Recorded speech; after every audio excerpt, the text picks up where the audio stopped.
Hello, my name is Jeremy Barnes, and I'm going to do a review for The Batman by Matt Reeves and Warner Bros.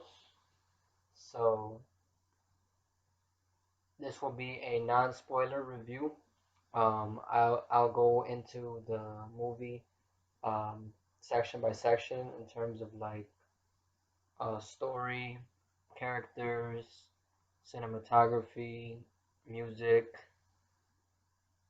etc. And then at the end of my review, or the second half, it'll be full spoiler talk. So I'll start off first with my general and overall thoughts of the movie, which is that it's not exactly the best Batman movie, but it's 100% definitely the most Batman movie. And what I mean by that is that if you compare it to all the different incarnations of Batman that you've seen across all media. I myself personally have not really read a lot of comics, but I know the character from like video games, the animated series, and the previous movies. This one is like the most, I think, true to the character that we've seen in any live action interpretation on several levels. And I would say Robert Pattinson is now the best actor to portray Batman in live action. And this movie actually has a lot of bests. In addition to the best Batman, it has the best Batmobile, the best Catwoman, the best Gotham, and then theatrically, it also, in my opinion, has the best score and the best cinematography, possibly even the best direction from Matt Reeves. And boy, is the direction clear. Like, we can see where it's going from here.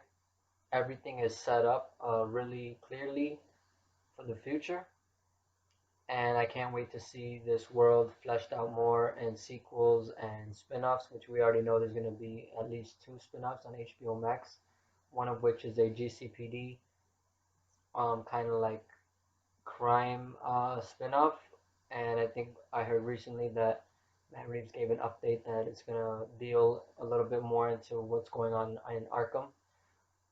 So that'll be interesting, and then there's also going to be a Oswald Cobblepot Penguin prequel where we kind of see how he rose up in the ranks in the Karma in the Falcone crime family or crime syndicate. Um, so I'm excited for all of that. So right off the bat, I'll tell you my score of the movie, and it's a near masterpiece with a 9.8 out of 10. But not quite a 10 out of 10 because in my opinion, the ending didn't feel as like triumphant or just hard hitting as a perfect movie would have had for me. And to compare, I personally consider The Dark Knight a perfect movie. That's a 10 out of 10, and it's also a Batman movie, so I think it's fair to compare these two in that way. And that movie ends like on a huge, hard hitting high note with that monologue with Jim Gordon and then Batman driving off into the sunset as the Dark Knight. This one didn't quite have that, so that's really what brings it down just a tiny bit. But I think the highs of this movie are higher than the highs in the Dark Knight for me. So this definitely has a lot going for it, and I can't wait, like I said, to see where it goes in the future because it does have the potential to be the best Batman trilogy or best Batman film arc or just any of these movies that Matt Reeves will make in the future has the potential to be the very best Batman movie. And this one is close, but not quite it yet. So let's go ahead and break down, starting with the story. So this is very much a neo-noir detective story with Gordon as the good cop partner to Batman's Dark Knight. And Riddler is a serial killer with the intent of exposing Gotham's deeply rooted corruption and how it keeps those that are too often forgotten in the shadows left to fend for themselves while the rich stay rich or get richer. and that's kind of what he's all about, kind of exposing the hypocrisy of Gotham. Um, and then Batman's arc is that of a broken man that learns in order to fix a broken city and the one that is Gotham, it has to not be through blind, rageful vengeance, which is how he not only refers to himself, but it's what he uses as fuel for his fight. But the way to save it is actually through hope and heroism. And that arc, I think, is what made it really stand out to me because I feel like it was the most clear arc and just the strongest that we've seen in any Batman movie. So that was awesome, and I really liked seeing a different side of Batman, the more kind of like emo Bruce Wayne, where he kind of hasn't figured out that persona yet, that mask that he wears. So he's just kind of Batman for like the whole movie, which I love because the Bruce Wayne stuff tends to get a lot kind of boring after a while. And this one you're like in it for the whole ride, so I really like that. And then now I'm going to talk about the characters, beginning with, of course, Batman himself. And like I said, he's very angry, but also focused. So he kind of focuses anger in a specific direction. And in the beginning, he kind of is explaining his mission. And he's like that he has to pick his targets because obviously he can't be everywhere at once. So in that way, he's very particular with how he um, goes about solving crimes or fighting bad guys. And like I said about his Bruce Wayne, he hasn't quite figured that out yet.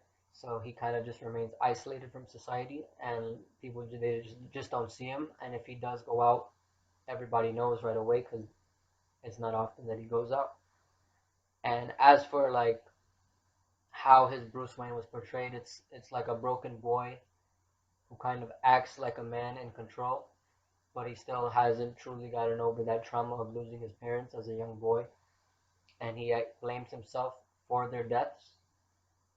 So he kind of puts on this Batman persona as a way to kind of cope with his loss. So I really like that aspect of it as well. And I think we do see enough of the Bruce Wayne side that it's not just 100% Batman. It's just a very different Bruce Wayne than what we're used to.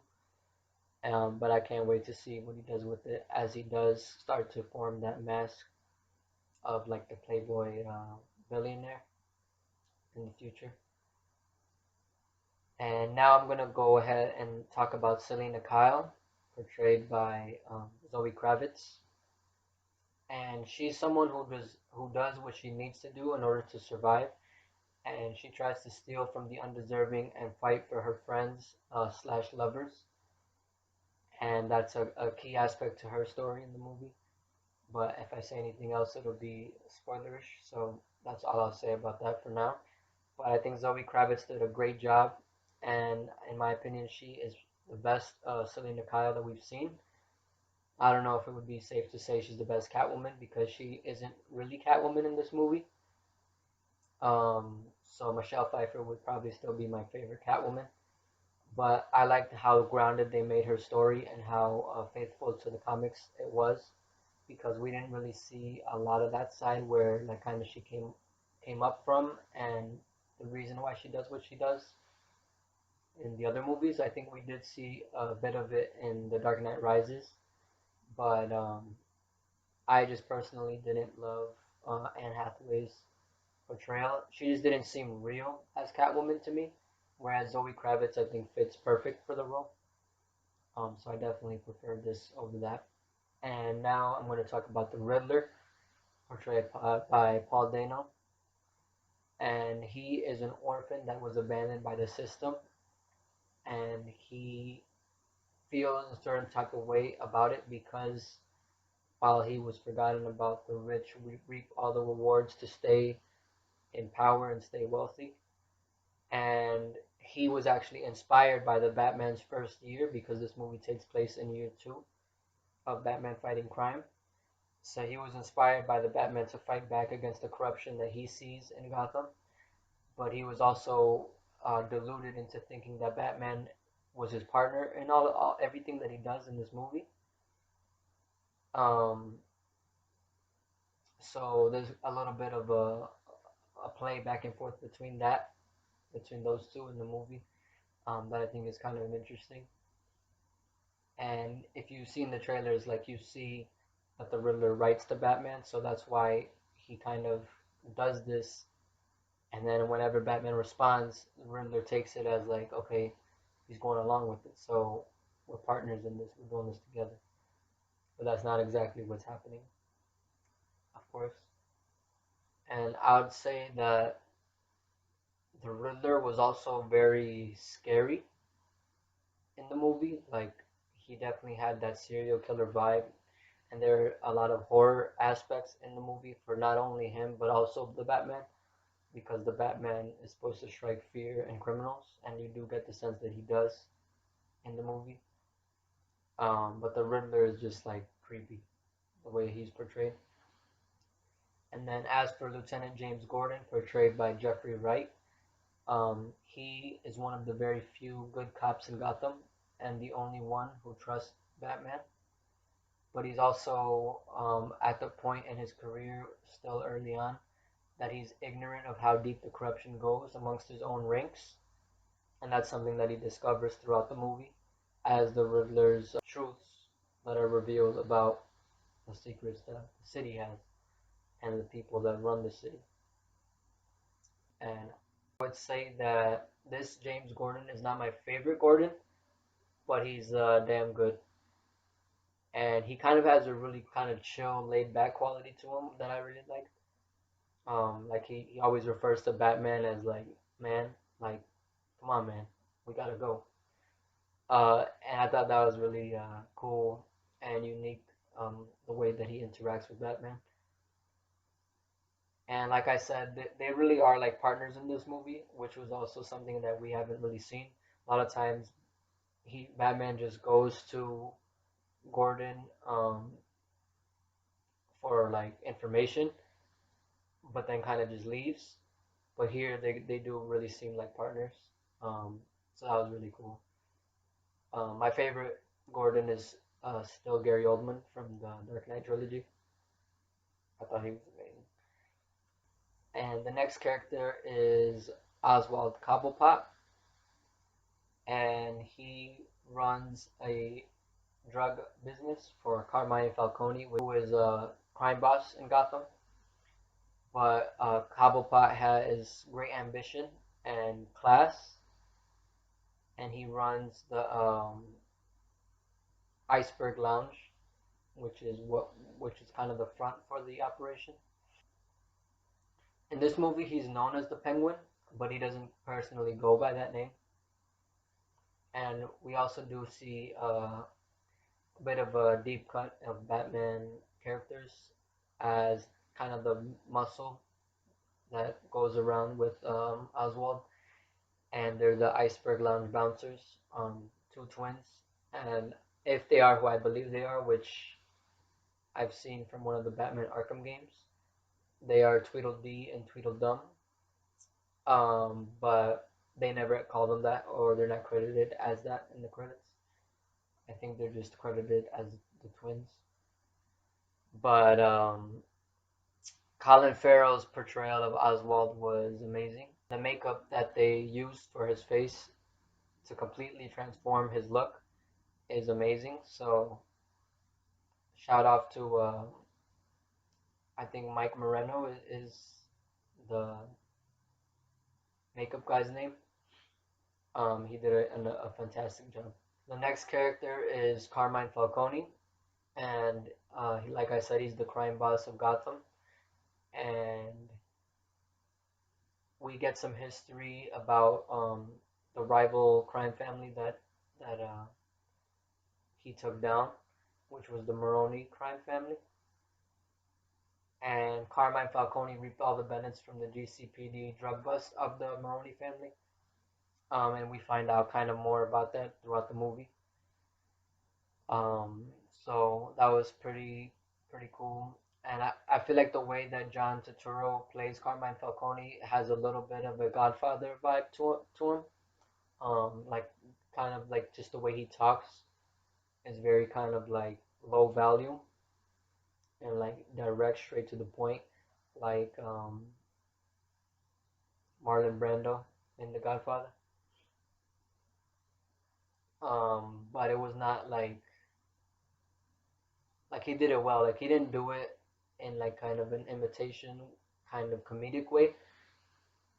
That's just kind of how it was, and I think it worked for the movie.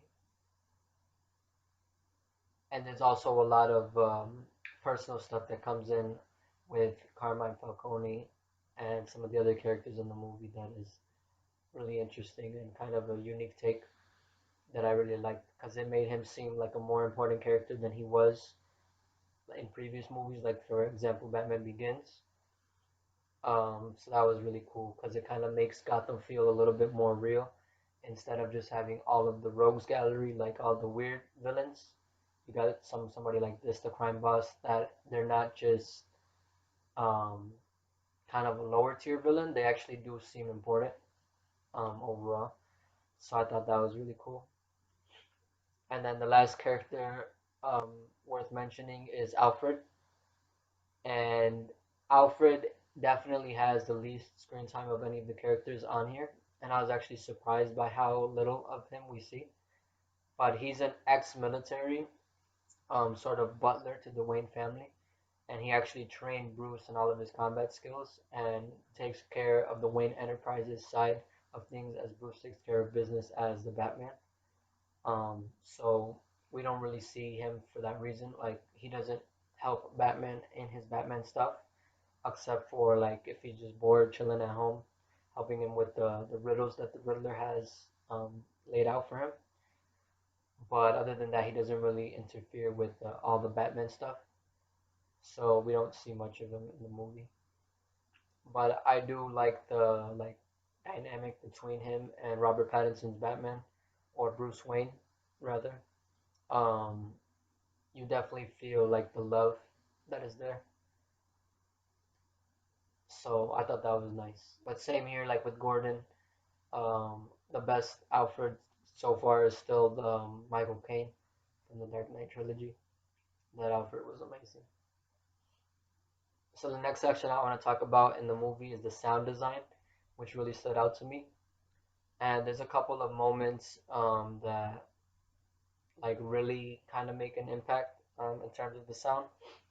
And one is a big explosion that happens kind of like at the climax of the movie, and like it goes off, and like it has the ringing sound effect that you would have heard if you were there, like in the actual moment, and it like really pierces your ears when you're in the theater. So that one really stood out, and I like how that scene transitions into the next scene, which is also kind of like one of my favorite parts of the movie. And then the other one is the Batmobile, which I'm gonna talk a little bit more about later when I talk about the action. And the Batmobile is a fucking beast, so I can't wait to for you to hear me talk about that a little bit more. And then kind of going along the sound aspect of things is the music. And first, I want to mention the score, which is amazing. The score by Michael Giacchino is dope. And the main themes for the Batman, Catwoman, and the Riddler are the ones that stand out the most. And each of those fit each character beautifully. The Batman's theme,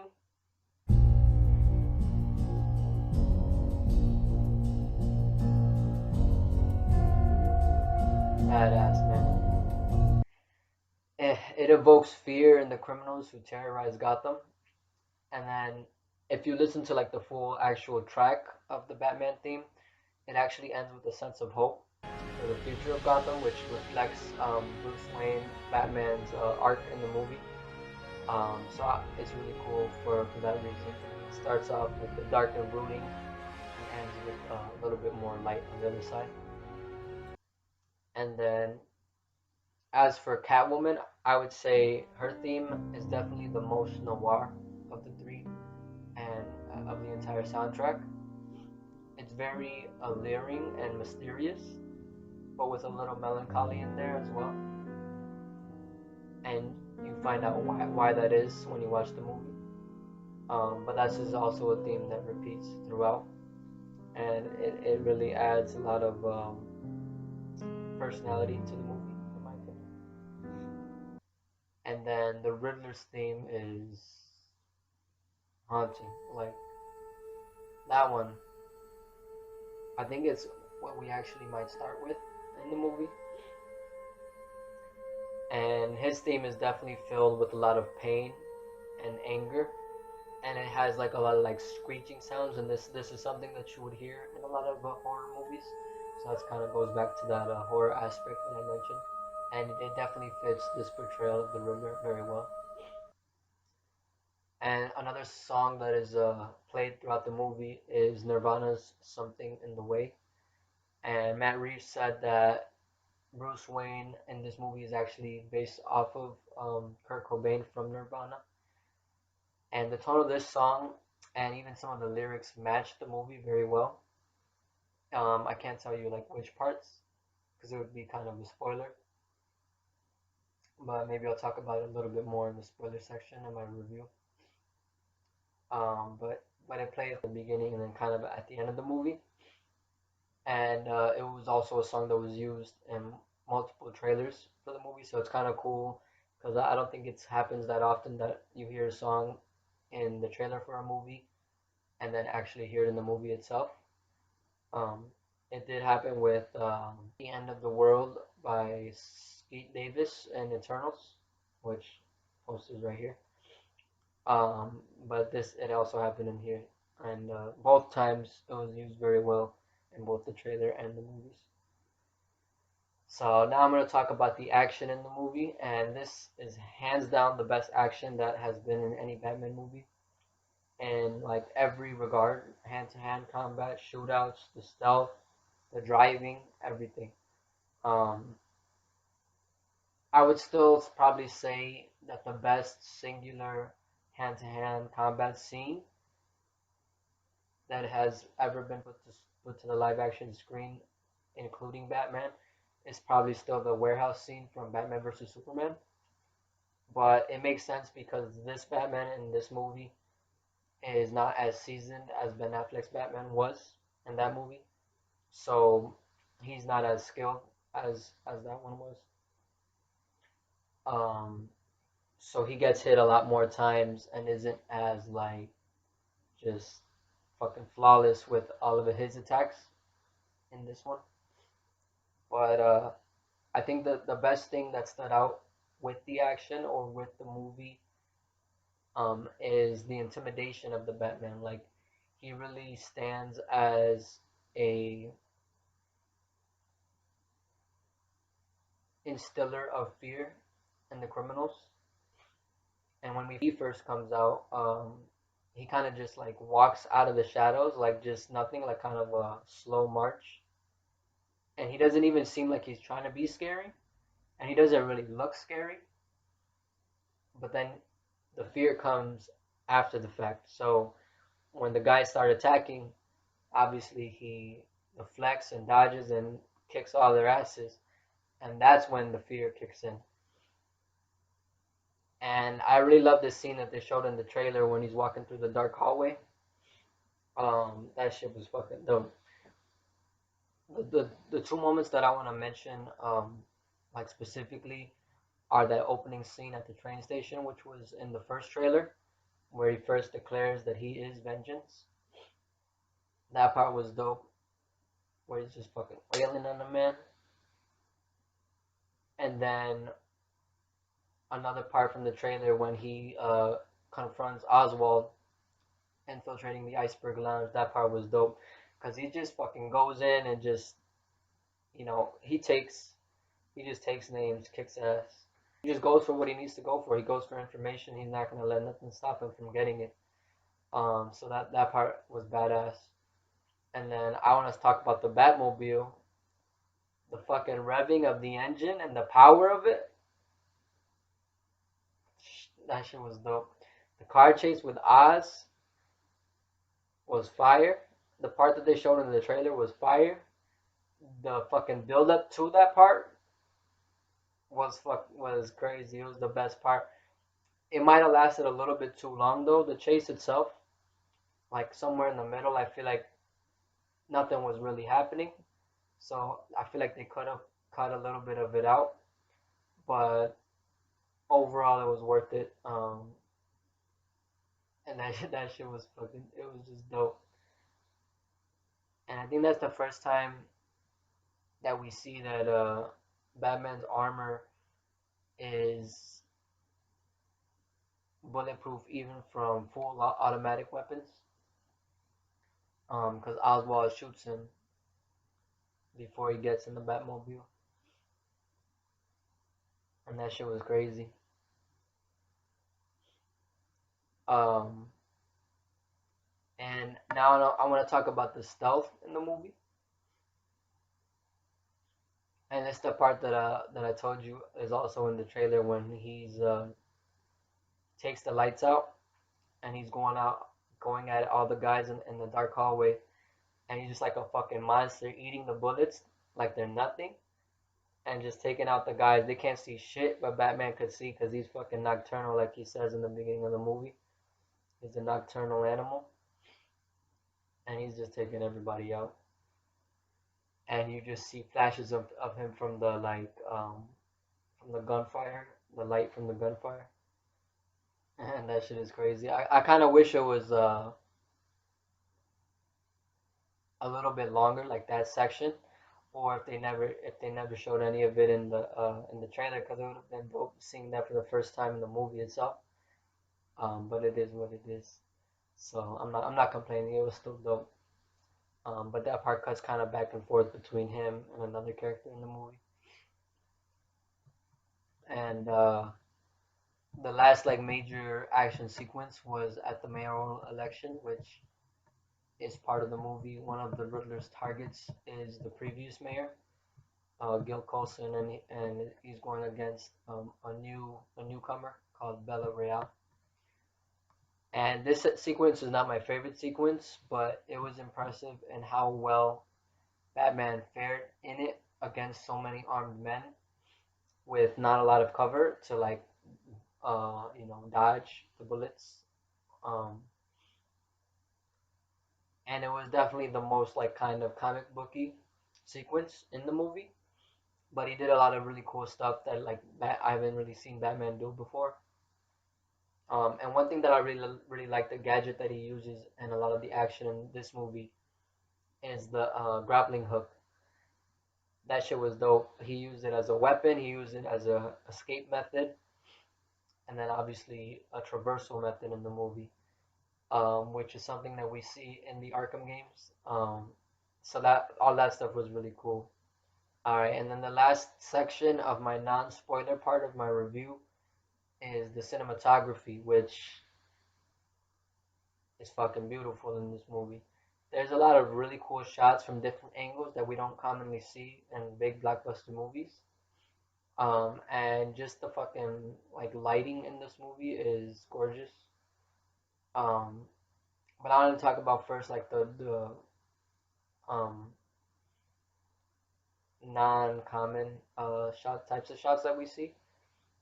In the very beginning, the way it starts off is actually in some binoculars, and we see shots like that throughout the movie, and it's like um in two different perspectives. Like we see kind of in the eyes of different characters, and then this doesn't really go into cinematography, but it kind of goes into kind of how parts of the movie at least were filmed. And there's like some calls between Batman and the Riddler through FaceTime, so it kind of shows like the modern aspect to the movie using modern technology like we have on cellular phones now.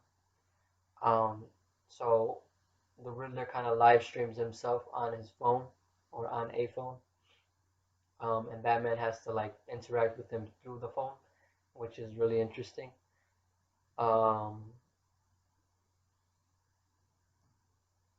And I even heard like Robert Pattinson talk about it in an interview that it was kind of weird to like act opposite Paul Dano, but like through the phone where they weren't actually together in the same room.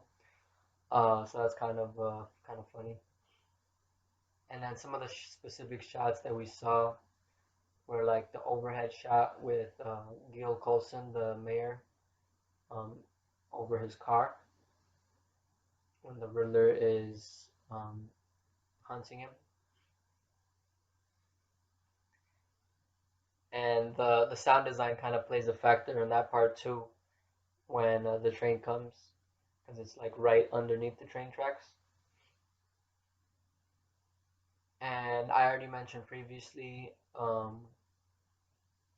with the horror aspect that plays into both the Batman and the Riddler, the way shadows are used. Both of them use the shadow as a tool. Um, and I really like in the beginning, especially when the criminals are kind of running away and they see like the bat signal in the sky, and they like a police helicopter or some sort of helicopter, I don't know if it's a news helicopter, shines a light on them and they look up and they see the light. And then they like look in the shadows because they think Batman's watching them. And the way it kind of like zooms in on the darkness to make you kind of feel that is was really cool. Um, and then also there's a lot of towards the end of the movie, kind of a hopeful sunset hue to the light in the daytime of Gotham, and I thought that was really cool. It starts off at the dark, gritty nighttime, and then at the end, kind of ends a little bit brighter, brighter tomorrow, to kind of go along with Batman's arc in the movie. So I thought that was really cool, and it was beautifully lit.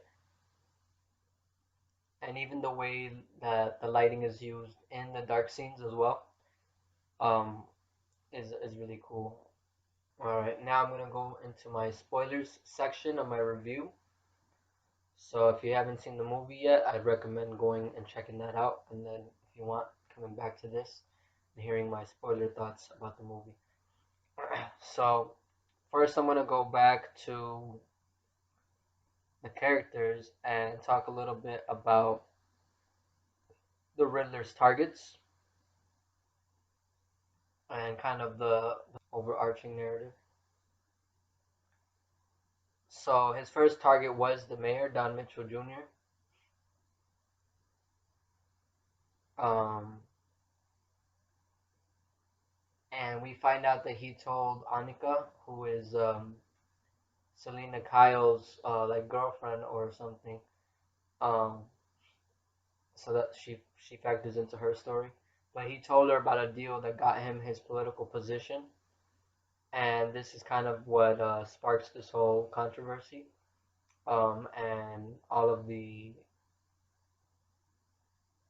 people on Riddler's hit list, basically. And in the movie, he's going against mayoral candidate Bella Real, who wants to cut the renewal program, and this is something that Mayor Don Mitchell Jr. thinks Gotham needs, and it's had since like I think since Thomas Wayne's days when he was still alive. So it's something that the city's just kind of been used to at this point. But Bella Real argues that it hasn't really done anything to actually create any positive change because there's still a lot of drug problems in the city, and the drug that they use is called drops, um, and there's still like crime and violence and all that. So she wants to cut it because it's basically just taking out funds that could be used for other things that would actually make a difference. Um, so we find out that he's corrupt in that sense, because he took this deal, and he didn't actually land the position of the mayor like through the right methods or the right means. And the next victim on Riddler's list is Commissioner Pete Savage of the GCPD. And the way that he's tied into it is basically that he let the drops business continue to get like a monthly bonus or whatever that he would get these payments. So he basically got greedy. And he was part of the case that took down the Moroni drug operation, which was that drug, the drops, but it actually continued. So it's due to this guy. And he was actually Gordon's previous partner. So he kind of moved up the ranks, probably also due to knowing this and having this knowledge. Um, and then we see the Riddler's like trap that he kind of set for Pete Savage, where he hooks up this fucking device to his head and puts like I think two rats in it with tubes to like tie up to his face, in a very Saw-esque type of contraption. And the Riddler's whole message is about a rat, so that's how they kind of factor into that. But we first started getting that clue um, in Pete Savage's crime scene. And then the next one is the DA Gil Colson, who was seen at the Iceberg Lounge, Penguin's club. And we learned from Selina that a lot of these important people in the city go there, and it's because of how tied up they are with the mob, and that's how like the corruption ties in. And this dude factors in because he gets hush money of like 10,000. I don't know if it's 10,000 a month, 10,000 a year, but basically not to snitch on the operation that Carmine Falcone is running. And this one is like the fucking craziest one, where the Riddler ties a fucking bomb to his neck like a Suicide Squad. I wonder if in this universe they use the Riddler's contraption to kind of develop the Suicide Squad, like little bombs or whatever. But this is the part where that explosion happens that I mentioned in the sound design of the movie. This dude fucking gets blown the fuck up because he doesn't want to reveal the names of the people that he is keeping in the shadows, because it would pose a risk to his family, and he'd rather just die himself than have anybody else he loves die, which is actually quite honorable of him. But it makes things go a lot slower for Batman. Batman is like right there when it happens because he's trying to ask Gil Colson all the questions of what's going on, and the Riddler is like asking him Colson questions like riddles that he has to solve, but the Batman's the one that's helping him out and solving them. But it's that last one that he doesn't want to answer, so it blows up and it fucking blasts Batman across the room, and it knocks him out, and he wakes up in the GCPD. They take him there, and that scene was fucking funny the first time I watched it. I've seen this movie twice, but the first time he wakes up and you hear somebody that like, I want to take the mask off, and I think they start to when he wakes up and like fucking sock somebody in the mouth, um, and it starts this whole fucking scene in the precinct, and like everybody, Gordon's trying to calm everybody down, and everybody is calm, but then a fucking cop grabs onto Batman's fucking little bat ear, and then he fucking stalks like three people, and that shit was fucking hilarious because the police captain or the chief is there, and he's like asking Gordon like, "Yo, you fucking rooting for this guy? Like, what are you doing bringing him here?" and he's been taken into all the crime scenes. But Gordon convinces them to like let him talk to Batman, but they plan an escape for him because obviously he's more useful out there than being locked up here. Um, so Gordon tells Batman to hit him and like stage a like a escape basically, and that shit was fucking funny too because Batman fucking goes across the room with his fist and knocks him the fuck out too. Now Gordon didn't get knocked out, but then the Batman runs up, and this is one of my fucking favorite parts of the movie too, because it's very high intensity. He fucking goes to the top of the building, and then we see when he's about to take flight, he fucking opens up a wingsuit. He doesn't have his like full bat tech quite like all the way advanced yet. So it's literally just a wingsuit that kind of opens up out of his like little cape. But it's not. It doesn't have a long wingspan or anything, so it's very limited in where it could go. And like when he gets to the top and he's about to jump off, he's like scared because it seems like he might not have done this ever, or like not a lot, or not from that height. So it takes him a moment before he jumps, but then he jumps and he's gliding. He's doing a good job, but because he doesn't know how to maneuver as well, he comes up to like a little bridge, or like viaduct or something, and he doesn't know where to go. And that part you're like kind of on edge too, because you're like, oh shit, he's gonna fucking crash.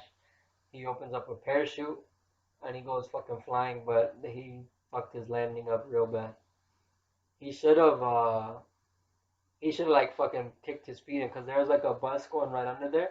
He should have kind of like kind of jumped and kind of like this and like slid on the bus. I think he might have made it like that, but it's because he pulled the parachute too late and it fucked him up. He got kind of caught under the viaduct and fucking fell into the bus and then on the street.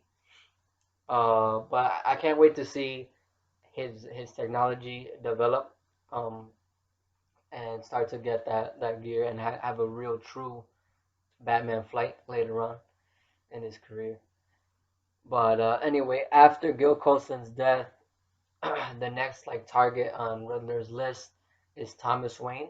But because Thomas Wayne is not there to pay for his crimes, he sends it to Bruce Wayne. And the reason why Thomas Wayne is targeted is because he's the one that opened up the Gotham Renewal Fund, for an orphanage that actually, Edward Nashton, that's the Riddler's true alias, was an orphan at. Like he actually was there, but because Wayne was killed, none of that money ever went there, and that's kind of how he became disillusioned with the system. And that fund, instead of used for the orphanage and for the good of Gotham, it's being used to feed the corrupt. So Riddler sends a bomb to Bruce Wayne's house. Because he's out all the time as Batman, Alfred is there, and he fucking gets blown up. And that shit was crazy because for a second I thought maybe they were actually gonna kill Alfred in the first movie. I thought it was a possibility because this is a new take on Batman, and it's a very much darker take. And this Alfred didn't really factor in much, so I thought it might be like a way to kind of really push Batman if they were to do that. But he luckily ends up not dying. But it was a huge scare, and like some truths come out from it. Not just with Thomas, but also with Alfred as well. And Thomas and Martha Wayne, both of Bruce's parents. We find out that his mom actually is in Arkham, just like we saw in the Telltale video game, um, which I really like that aspect of the story. And all of that stuff was really interesting. So Carmine Falcone ended up being the rat that the Riddler was alluding to in all of his messages. and he is the final target. And he's like the real mayor of Gotham. He controls everything from the GCPD to the politicians, and he keeps the drug trade going because it's what gives him money. And he actually killed Annika himself after she revealed to him what she knew. And one of the GCPD officers, Kenzie, was kind of like an intimidation soldier on Falcone's payroll, and he was the one that went to Annika originally. But Falcone killed her himself. But there was some history there between him and Thomas Wayne. So Carmine Falcone, after some shootout, was saved by Thomas Wayne after being shot, and then as like a favor for Thomas Wayne, after this journalist during Thomas Wayne's own mayoral election, um, he discovered that Martha was on Arkham and that she had her own history of mental health problems and she was going in and out of Arkham State Hospital. So this journalist threatened to expose that history, and Thomas wanted him silenced. So he went out of pure like fear or desperation to Carmine Falcone. But instead of just scaring him, which is what Thomas wanted, Falcone killed the dude. And then when Bruce finds out, he goes to Falcone, and Falcone makes it seem like because he would possibly be in Thomas's pockets as mayor, Maroni had him killed, had Thomas killed. Um, but then when Bruce asks Alfred about it, Alfred thinks that it's more likely that Falcone was the one that put the hit out. And I do think that is more likely the case because Alfred says that Thomas threatened to go to the police after finding out um, that Falcone killed this journalist, which he didn't want. He just wanted to scare him. And that's when the next day Thomas and Martha were killed. So basically, what happened was they used Thomas's renewal fund and basically stole that money for themselves. But Falcone was greedy, so he ratted out Maroni and his drug operation, working with the GCPD, like Commissioner Savage. So that's why he is the rat. And then he also blamed Maroni for Thomas Wayne's death in order to seize control. Um, so he's kind of just the one above everything. So I thought that was really cool and interesting the way everything came together like that. And the thing about the Nirvana song, "Something in the Way," in the beginning when it plays, the lyrics saying like "animals I've trapped have all become my pets." That part of the song plays right when Bruce Wayne enters the Batcave, and there's a bunch of bats flying all around through there, which is probably where he kind of got the idea of Batman from. Because it doesn't seem like he goes by that name, or like he kind of planned to be called Batman. I don't know if he did or not. He just designed his outfit off of that. Um, and I don't know if the whole thing of him being afraid of bats played a factor at all in his choice of his own image. But that was really cool. And then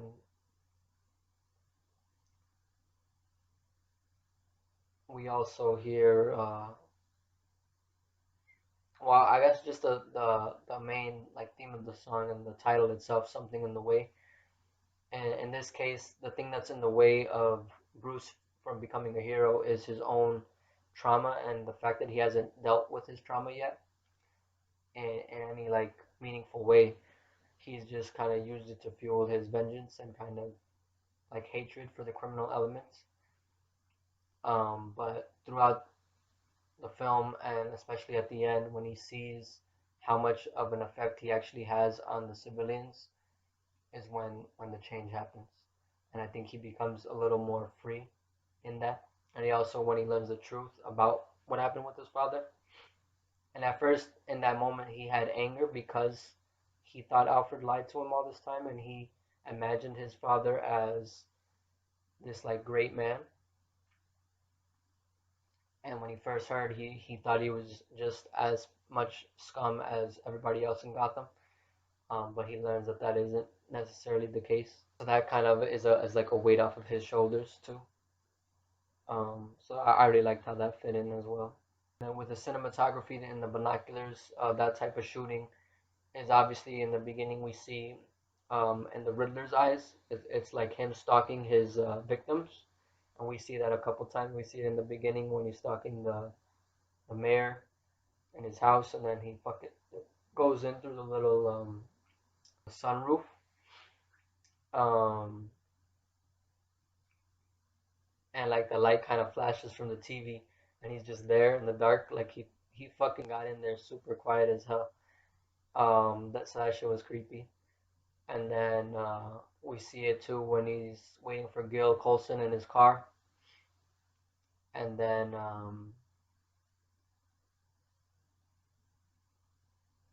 we also see Batman use binoculars as well when he's doing reconnaissance. Um, Most prominently when he follows Selina to her house after she leaves the club. Um, when um, when Bruce sees her with the Penguin, and he sees the drops. And I like how the Penguin kind of has his thugs that kind of wear a certain like mask, like how we would see in the Arkham games. How each like mob boss or crime boss has their own like gang, and they all wear their own like kind of Halloween themed outfits. And this does start on Halloween. And Penguins is kind of well, it's a drop based off of the drug. At first, I thought it was like a pumpkin head, but I think it is like a little drop. So that was kind of cool. And we see the dude rob the liquor store in that mask, and then we see that on the little package when Bruce goes to Oswald. So that was really cool. And then we see in the future when they introduce Harvey Dent, we might see something like that, where like they all are wearing Two-Face outfits and makeup on their face. And now I'm going to talk about the cameo that happened towards the end of the movie, where we see the Arkham prisoner, who is not explicitly confirmed, but it's obviously the Joker. And it's when Riddler gets caught, and he's there in Arkham State Hospital, and he sees that the Batman is getting all this attention for like saving the people of Gotham. And like before Batman left after visiting him in the hospital, like he fucking basically trashed Edward Nashton, because this is when he reveals to Batman that like he thought they were partners in this whole thing, and Batman was afraid that Riddler knew he was Bruce Wayne because he kept like saying Bruce Wayne in front of him, and he had his picture up on his wall close to like where he had the Batman, and he's like, I know the real you, but he was just referring to his father and that corruption. Um, so the whole time when the Riddler's talking in the fucking prison scene, Batman's not saying shit, and he's kind of like looking down so that he doesn't make Riddler fucking connect the pieces. And then as soon as he realizes that he doesn't actually know, he fucking goes off on his ass. He's like, Batman tells Riddler, like, you're nothing. You're not gonna be remembered for shit. You're fucking crazy. You're a lunatic. And it fucking hurts Edward Nashton so fucking much. And he just starts fucking losing it. He goes crazy. And then in this scene with the Joker, Joker's like, man, you see, when you build something so fucking spectacular and they just tear it down, talking about the Batman. And it kind of hints like the Batman had a run in with this version of the Joker before and put him in there. Um, because the Joker says, you know, nobody or people don't love anything more than they love a comeback story. So he's like basically wants to team up with Riddler and he gives him a riddle. He's like, riddle me this. He says the iconic line. Um, what is more valuable the less you have of it? And Riddler knows it's friends. So like one friend is worth more than if you had like 25 friends. Because 25 friends, like you don't know who's real, who's not. But if you have one close friend that you've been throughout your life, you know that one person could be all you need. So Joker tries to form that friendship with the Riddler, and honestly, this scene didn't really do it for me. It did not leave me with a great first impression because, in my opinion, it was a little too cartoony. Like with the whole "riddle me this" line, um, it just doesn't work in live action, in my opinion. It's just a little cheesy. So I'm kind of glad they gave it to the Joker instead and not to the Riddler, because the Riddler was very more like grounded and kind of serious. He did have some comedic elements to him, but Joker, because he's talking to the Riddler, said it. But also just the design, I feel like it looked like he had a kind of a scarred design where he's like disfigured in some way, like his nose. He might have had some sort of work done to it, or he's just like he was born like that. Um, it just doesn't fit the vibe that they're going with in the movie up to that point. So it kind of just feels out of place to me. And Eric Kyon, I think is how you pronounce his name, who played Druig in the Eternals. He was I don't know if you could see from all the way over there, but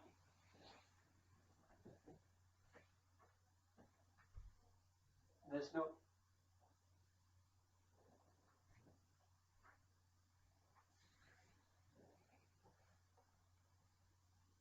he was the one that played the Joker in this scene, and I just don't think he found the voice for the Joker yet, because he just did this one or two scenes for this movie. But I feel like if they include him in future movies in either the next one or wherever down the line, if he has more time and like a full script and arc, he could do a good job with it. But just right now, without the preparation time, he's just not doing it for me. I did see Eric Voss point out that on one of the Riddler's images, you see an image of Bruce Wayne, and behind him there's like a fucking smiley face, and it looks exactly like Barry Keown's smile. So it might play a factor that he was like stalking Bruce that whole time, and maybe that's kind of how he got interacted with the Batman. Like Bruce was like figured it out, and he's like, as the Batman kind of tracked him down and took him out. But I actually have a kind of out there theory about this Joker, and I actually think it's possible he is Arthur Fleck's son from the Joker movie with Joaquin Phoenix, because that movie also did not refer to Arkham as Arkham Asylum. It referred to Arkham as Arkham Hospital, which we see again here, and that's where he was. So it could be that at some point in Arthur Fleck's history after becoming the Joker in that movie, had a son, and this dude had a similar condition like that he was born with that Arthur had, where he had that thing where he would just laugh out of nowhere. But this one might be actually something more physical, where he's in a like smile, kind of like how Jack Nicholson's Joker was in the first Batman, 1989 with Michael Keaton. And then around that had maybe had to get some work done on his face, or it just kind of made him even more disfigured and go crazy. Um, but also with that, like the genes passed down, you know. Um, and I think it works timeline wise as well because that movie took place in like 1981 or something like that, and Bruce was like a young kid at that point, and Robert Pattinson is like 6 years older than Barry Keoghan in real life. So Bruce was already like 6 years old in the Joker movie, and then it could have been like shortly after that that Arthur Fleck has a kid and he grows up to be this Joker. But I don't know if there's any like evidence to support that theory. It's just kind of out there. And then the only connection that I have on why I think it is a possibility is that in both movies, Thomas Wayne ran for mayor. Like he was running for mayor in the Joker movie, and then we see that this Thomas Wayne also ran for mayor. It is a different actor, so that kind of goes against the theory. And the Wayne in the Joker movie was much older than this one was, but it could be a similar story. And I'm honestly I'm just saying that because I want Joaquin's Joker to be connected with um, Robert Pattinson's Batman, because these two worlds just go together so fucking perfect. But whether it happens is a little bit doubtful. I feel like they are kind of their separate things, but it would be cool. So now I'm going to talk about some theories that I have going forward and in the future. And about this movie, I kind of think the corruption that is unveiled with all of the Riddler's crimes goes even deeper than what we see. And I think the Court of Owls are behind everything. And I think it's possible that the Riddler was actually recruited by them to put Bella Real in power because Carmine Falcone might have been posing a bit of a problem for them because he knew a little bit too much. He knew about the Court of Owls, and because of that, they had Riddler assassinate him before they could be revealed to anybody else. And one reason why I think this is because I don't know how the Riddler figured all this stuff out just from being an orphan from the program. So he had to have gotten his information from somewhere, and they don't really tell us like where he got it from. So I kind of think that they play a factor in it in some way. And I also think they might have wanted Batman amongst their ranks, and that's kind of why the Riddler like kind of thought of Batman as his partner.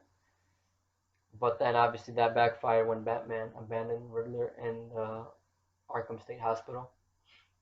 And then I think both the Waynes and the Arkhams, which was Martha's maiden name, were founding members of not only the Court of Owls, but also Gotham itself.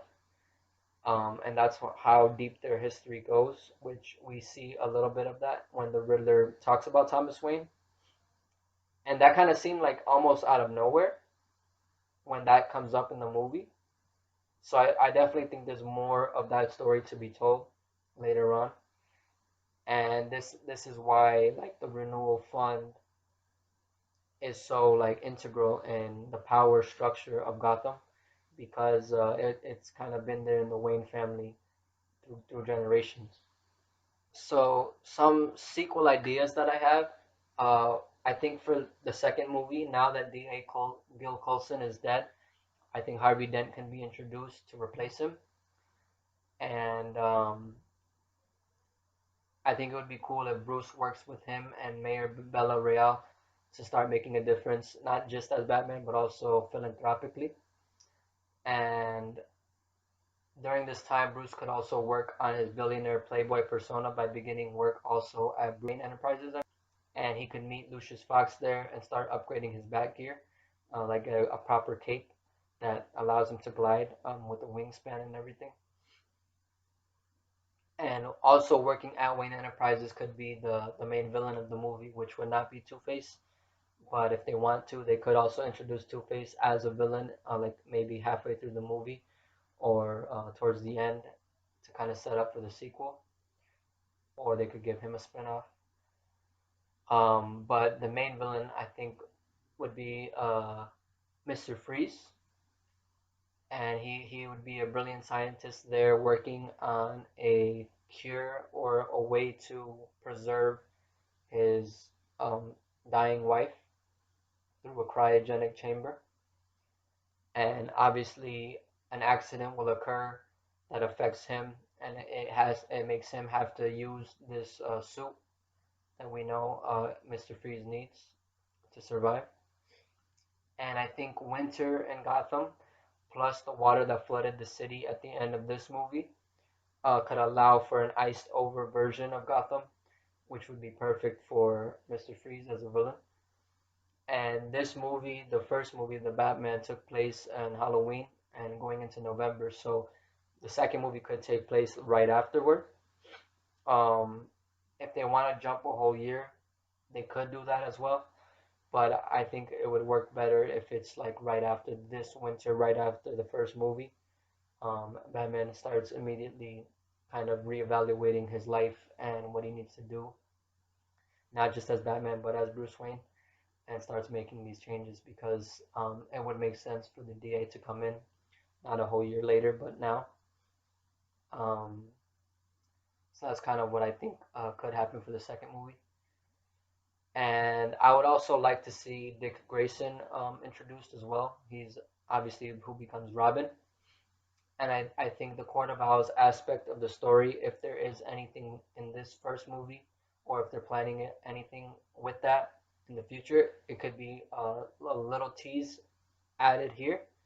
It won't be a big part of this second movie, but it could be that the Court of Owls had something to do with Dick Grayson's parents' deaths, and Bruce could be one of his philanthropic endeavors could be trying to open up that orphanage that the Riddler um, was from, and that Thomas was trying to help with the renewal fund to kind of start paying for his father's like crimes, or I guess more his loss and everything that happened during that time. And I think that would be really cool. And then like for a third movie, I think if the Riddler is involved with the Court of Owls at all, he could be telling the Joker all about everything, and maybe he's just talking out of his mind, or the court makes it seem like that, like he's just fucking hallucinating all this shit. But anyway, the Joker could escape Arkham and kind of start talking about the Court of Owls publicly and just wreaking mayhem in Gotham, forcing the Court of Owls to come out of the shadows. And they might try to assassinate Joker because he's telling too much. And Batman would have to actually save the Joker from this assassination attempt, which I think would be a really cool and different dynamic between Batman and Joker on film. But the main threat would actually be the court itself, and Batman will have to face off against their number one enforcer, Talon. And from my knowledge, Talon actually has a history, or claims to have a history, of killing a lot of Bruce Wayne's ancestors throughout the years, because this dude, I think, has an extended life where he's lived through generations. So it kind of adds a personal element to it as well, and we could find out more about that history of Gotham itself, which I think Matt Reeves set up really nicely. So I think that would be really cool. And I don't know if it would be too much, but it would be cool if this character, Azrael, could also be introduced as a rival assassin from the Order of Saint Dumas, which is kind of a conflicting faction against the Court of Owls. And he could help Batman and Robin if Robin is introduced in the second one, or if Dick Grayson is introduced, he could Batman could adopt him and train him to be Robin. So Azrael could help those two defeat Talon and push the Court of Owls back into the shadows. And I don't know if that'd be like a second act thing, and maybe the Joker would be something that comes in back at the end, a third act, or if they wouldn't even really do the Joker as a main antagonist. Um, and if they wanted, they could do that like in the fourth movie, where he's kind of introduced as a major player in this third one, and then he's a main villain in the fourth. But I don't know.